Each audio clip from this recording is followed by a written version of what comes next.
اچھا جی، بسم اللہ الرحمن الرحیم۔ باب فی الاعضاء یصیب الذیل، شرائط صلاۃ میں جگہ اور کپڑے کا پاک ہونا، وضو ہونا، یہ تھا اور اس کے اندر پیچھے بھی یہ بات گزر چکی ہے۔ اب یہ اسی سے متعلقہ ایک مسئلہ ہے جزئی، اس کو ذکر کر رہے ہیں کہ اگر کوئی اعضاء سے کیا مراد ہے؟ اعضاء سے مراد یہاں پہ گھناؤنی چیز مراد ہے، نجاست مراد نہیں ہے۔ اور اگر نجاست مراد ہے تو تر نہیں بلکہ خشک مراد ہے۔ تفصیل اس میں یہ ہے کہ چونکہ حدیث کے اندر آگے آ رہا ہے یطہرہ ما بعدہ، کہ بعد والا جو خشک جگہ ہے وہ سابقہ نجاست والی جگہ کو پاک کر دے گا، سابقہ نجاست کے اثر کو ختم کر دے گا۔ اب فقہ الحدیث میں اگر آئیں تو اس میں اختلاف ہے۔ ظاہریہ اور امام احمد کے ہاں یہ حدیث اپنے ظاہر پر ہے، مطلقاً کوئی بھی نجاست ہو جب کپڑے کو لگ جائے تو بعد میں وہ کپڑا جب خشک جگہ کے اوپر آ کے پھرے گا تو خشک جگہ اس کپڑے کی نجاست کو دور کر دے گی۔ صحیح۔ دوسرا قول اس کے اندر مالکیہ کیا ہے، اور امام شافعی رحمہ اللہ بھی ان کے ساتھ ہے، اور وہ یہ ہے کہ یطہرہ ما بعدہ، اس کا تعلق ہے گھناؤنی چیز کیچڑ وغیرہ کے ساتھ۔ سمجھ آ کہ کیچڑ وغیرہ اگر لگ جائے تو پھر ما بعد اس کو پاک کرے گا۔ اگر نجاست لگ گئی ہے تو پھر نجاست کا دھونا ضروری ہے، چاہے وہ نجاست خشک ہے یا تر ہے، مطلب اس کپڑے کا دھونا ضروری ہے نجاست دور کرنے کے لیے۔ احناف کے ہاں اس میں تفصیل یہ ہے کہ نجاست کی دو قسمیں ہیں، ایک ہے یابسہ اور دوسرا ہے رطبہ۔ اگر نجاست تر ہو تو پھر دھونا ضروری ہے، اور اگر نجاست خشک ہے تو پھر یطہر ما بعدہ، یہ اس کے اعتبار سے ہے کہ خشک نجاست چونکہ کپڑے کے اندر داخل نہیں ہوئی تو اس لیے ما بعد جو زمین ہے وہ اس کپڑے کی نجاست کو دور کر دے گا۔ بات سمجھ آ گئی؟ تر نجاست کی صورت میں بالاتفاق دھونا کپڑے کا ضروری ہے۔ سمجھ آ رہی؟ خشک کی صورت میں اختلاف ہے، ہمارے ہاں وہ چونکہ وہ خشک ہے وہ ویسے ہی دور ہو جائے گی۔ سمجھ آ رہی؟ اور مالکیہ کیا نہیں، اس کو پانی سے دور کرنا ضروری ہے۔ اور شافعی امام احمد کے ہاں چونکہ حدیث ہے اس لیے وہ کہتے ہیں کہ یہ بھی ما بعد اس کو کیا کر دے گا، پاک کر دے گا۔ اچھا، باب فی الاعضاء یصیب الذیل، وہ اعضاء جو دامن کو لگتا ہی ہے اس کا یہاں پہ ذکر ہے۔ یہ روایت ہے حضرت عبد الرحمن ابن عوف کی ایک ام ولد کا، وہ کہتی ہیں انہوں نے حضرت ام سلمہ سے پوچھا۔ اچھا، اور یہ ام ولد جو ہے علی ابراہیم، یہ مجہولہ راویہ ہے۔ زوج النبی صلی اللہ علیہ وسلم فقالت انی امرأۃ، میں ایک عورت اطیل ذیلی، میں اپنا دامن لمبا رکھتی ہوں۔ سمجھ آ رہی؟ وامشی فی المکان القذر، اور گندگی کی جو جگہ اس کے اندر میں کبھی چل جاتی ہوں جس کی وجہ سے وہ دامن کو وہ چیز لگ جاتی ہے۔ سمجھ آ رہی؟ ذیل سے مراد کپڑے کا دامن یعنی شلوار کا دامن یا برقعے کا دامن مراد ہے۔ سمجھ آ رہی؟ یعنی وہ لگ جاتا تھا نیچے، صحابیات پردے میں اہتمام کرتی تھی نا، زیادہ نیچے لٹکا ہوا کرتی۔ فقال ام سلمہ نے کہا قال رسول اللہ صلی اللہ علیہ وسلم یطہر ما بعد، ما بعد اس کو کیا کر دے گا۔ اگر تو یہ قذورات اور گنونی چیز ہے تو پھر تو ظاہر پر ہے، اور اگر اس سے مراد اعضاء سے نجاست ہے تو آپ کو تفصیل بتا دی۔ جی چلے آگے چلیں۔ قال حدثنا عبد الله بن محمد بن تيميه واحمد بن يونس قال حدثنا زهير۔ یہاں پہ میں نے کہا اللہ کے رسول، صحابیہ مجہولہ ہے، میں نے کہا اللہ کے رسول ہمارا ایک رستہ ہے مسجد کی طرف جانے کے، لیکن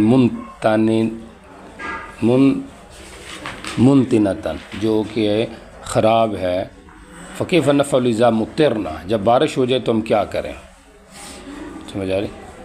تو بارش ہونے سے مراد بظاہر یہی لگتا ہے کہ وہ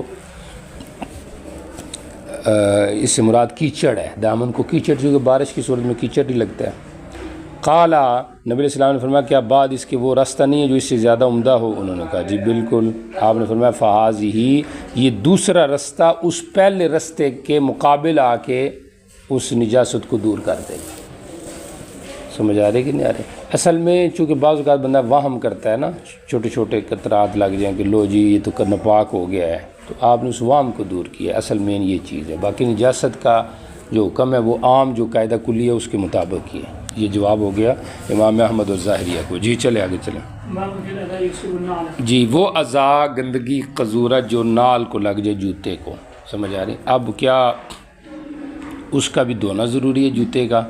سمجھ آ رہی؟ طہارت کے حاصل کرنے کے لیے تو حدیث میں آ رہا ہے کہ نہیں، جب وہ رگڑ دیا جائے مٹی سے یا خود رگڑا جائے تو یہ مٹی اس کو پاک کر دے گی، مطلب وہ جو گندگی اس کو دور کر دے گی۔ اب یہاں پہ ذکر تو صرف نال کے بارے میں ہے، لیکن فقہاء نے اس سے ہر ایسی چیز مراد لیا ہے جو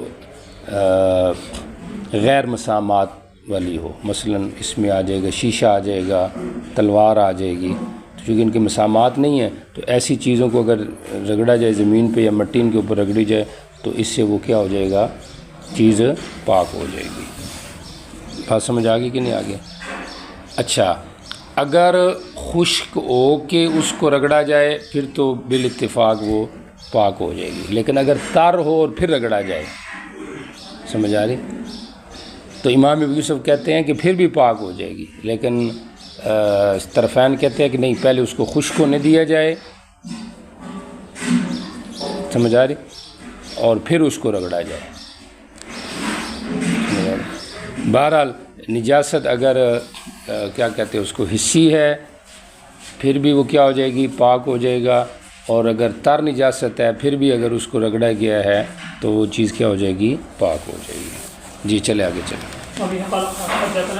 علمانہ کا مطلب یہ ہے کہ سب کا الفاظ مختلف ہیں لیکن مطلب ایک ہے اس کا۔ جی مجھے بتایا گیا، جی جی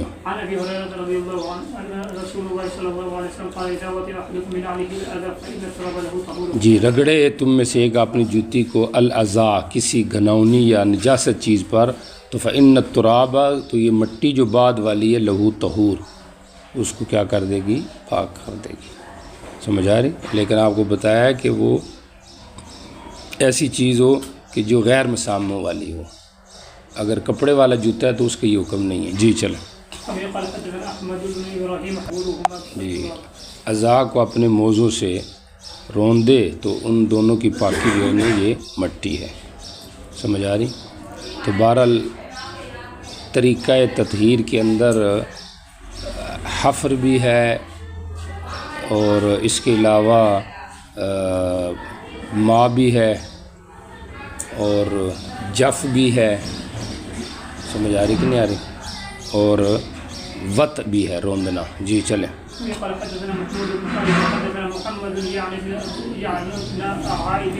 اخبرنی ایضاً سعید بن ابی سعید، اس کا کیا مطلب ہے؟ محمد کہتے ہیں مجھے جہاں اور اساتذہ نے یہ روایت بیان کی ہے تو سعید بن ابی سعید نے بھی بیان کی، ٹھیک ہو گیا۔ دوسرا مطلب اخبرنی ایضاً سعید بن ابی سعید عن القعقاع کا مطلب یہ ہے کہ قعقاع جو ہے ان کے مختلف شاگرد ہیں، سمجھ آ رہی؟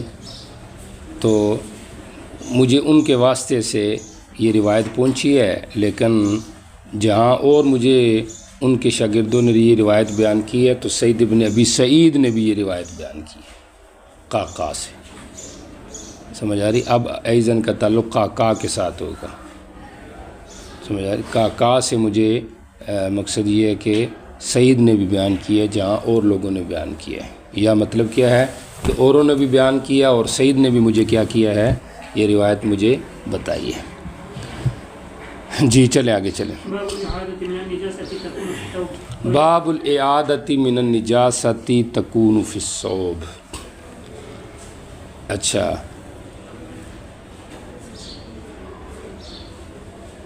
وہ کپڑا جس کے اندر نجاست لگ جائے تو آیا وہ نماز دوبارہ پڑھنی پڑے گی کہ نہیں؟ مالکیہ کیا نہیں پڑھنی پڑے گی، آپ کو بتایا تھا، کیونکہ ان کے ہاں طہارت من الانجاس یہ نماز کی شرائط میں سے نہیں ہے، سمجھ آ رہی؟ احداث شرط ہے لیکن انجاز شرط نہیں ہے. جمہور کے یہاں چونکہ شرط ہے اس لیے وہ کہتے ہیں کہ ایسی نماز کو پھر کیا کیا جائے گا, دوبارہ لوٹایا جائے گا. سمجھ آ رہی؟ باب الاعادتی من النجاست تکون فی الصوب. اچھا لیکن یہ یاد رکھے کہ یہ وہ نماز دوبارہ لوٹائی جائے گی جو قدر درہم سے زائد ہو, یا شوافی کے یہاں قدر کف سے زائد ہو. سمجھ آ رہی؟ اور اگر کم ہے تو پھر لوٹانے کی ضرورت نہیں. آگے حدیث میں جو آ رہا ہے آپ نے نہیں لوٹائی کیونکہ وہ تھی کم مقدار میں نجاست. اعادہ کا اور مطلب بھی بیان کیا گیا ہے احتمالی. اعادہ کا مطلب اعادۃ الصوب الی الدار, کہ اگر کپڑے کے اوپر نجاست لگ گئی تو اس کو واپس گھر بھیجنا کہ وہ اس کو دھو کر لوٹائیں, چونکہ آگے حدیث میں اس کا بھی ذکر آ رہا ہے. بارہ وہ ایک احتمالی معنی ہے. دیکھیے کیا ہے. جی چلیں.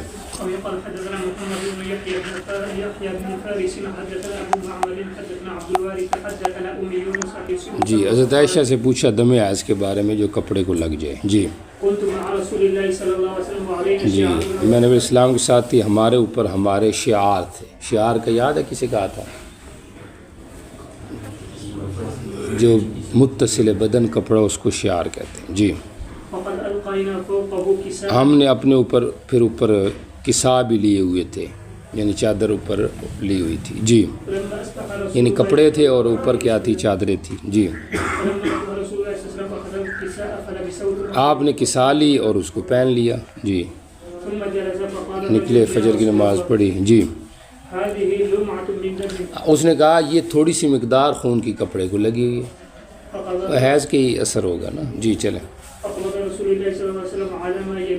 آپ نے اس جگہ کو پکڑ لیا, سمجھ آ رہی, جو کہ اس دم کے قریب تھا, یعنی اتنے حصے کو آپ نے لے لیا. جی ہاتھ میں. اور مجھے بھیجا اس کے ساتھ الیہ میری طرف مسرورتن, اس حال میں کہ وہ اکٹھا کیا ہوا تھا, فی ید الغلام, اس لڑکے کے ہاتھ میں, یعنی ایسے جیسے الگ کر کے اس کو اکٹھا کر کے دے دیا جائے. سمجھ آ رہی؟ جی چلے کہ بھئی اتنا حصہ دو. آپ نے کہا اس کو دو اور خوش کرو اور پھر میری طرف اس کو بھیجو. جی میں نے اپنا بڑا پیالہ منگوایا پانی کا اور اس کو دو دیا. فغسلتها, جی خوش کر دیا. جی جی فاحرتها الیہ, اور میں نے آپ کی طرف اس کو کیا کیا, نکالا. دوسرے نسخے میں اخرجتها. نبی علیہ السلام آئے نصف نہار میں اور یہ آپ پر تھا, تو مطلب اعادہ سلاد نہیں ہوا نا, ورنہ یہ ہوتا کہ آپ صحابہ کو کہتے ہیں نماز دوبارہ دہراؤ.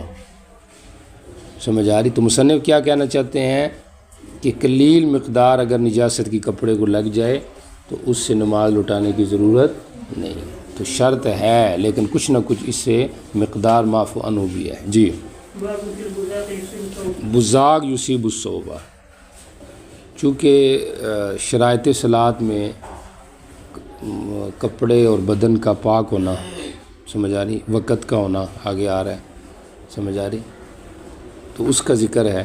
تو اب یہ جو تھوک ہے یہ کپڑے کو لگ جائے تو کیا کپڑا ناپاک ہو جائے گا؟ ابراہیم نخعی کا یہ قول ہے کہ تھوک جب منہ سے نکل جائے تو وہ کہتے ہیں ناپاک ہو جاتا ہے, لہذا کپڑا ناپاک ہو جائے گا.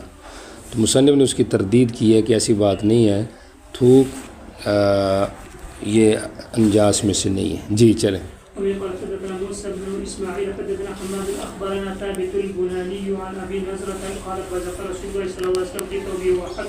جی نبی علیہ الصلوۃ والسلام نے تھوک پھینکا اپنے کپڑے میں, سمجھ آ رہی, وہ حق کا اور بعض کو بعض سے آپ نے رگڑ دیا. تو مقصد کیا ہوا کہ اگر یہ نجاست ہوتی تو آپ قصداً کبھی بھی اپنے کپڑے کو ناپاک نہ کرتے, اور خصوصاً ظاہر بات ہے آپ کے صوب یہ سیاب صلاۃ